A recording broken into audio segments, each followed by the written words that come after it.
Ayrılığın vakti geldi, sarılıp güllerim soldu.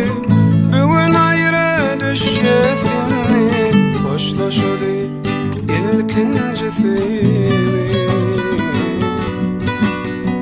Ayrılığın vakti geldi, sarılıp güllerim soldu.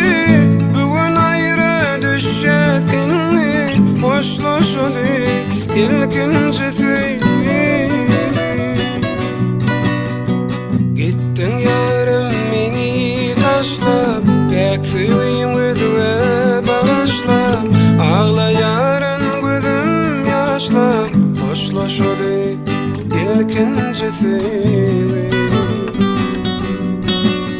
Gittin yarım meni taşlap, pek seveyim gözüme bağışlap. Ağlayarın gözüm yaşlap, hoşlaşalı ilkincisi.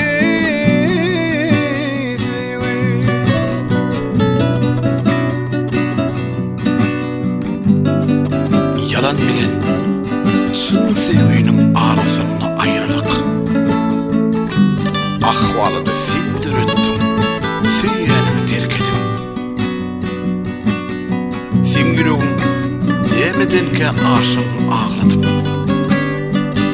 Yalnızlığı yefil ettim, yekelipte armağan koydum.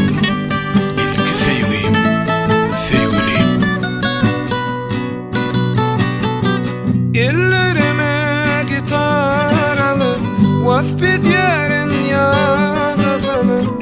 Bugün yeke mecnun kolup, hoşlaşarat ilkincisi. Seni özgünkü bollun yarım, meni özgünkü bollun canım. Bugün ayrı düşer yolum, hoşlaşalı ilkincisi. Gittin yarım meni taşlap, pek seveyim gözüme bağışlap. Ağladım men gözüm yaşlap, hoşlaşalı ilkincisi.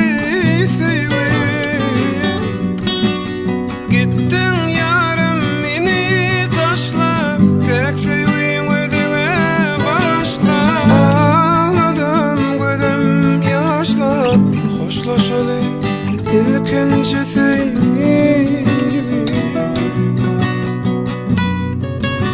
Ayap kesim pek sevgimi, her bir zattan gizledim. Şu durmuşta sen sevip, senni mani gözledim. Yanlış hanım inni bilyen, öz özüme dözmedim. Tümlük içine attım, yekelipte yalnız koydum.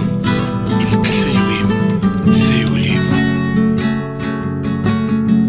Gittin yarım meni taşlap, pek seveyim gözüme bağışlap. Ağladım gözüm yaşlap, hoşlaşalı ilkincisi.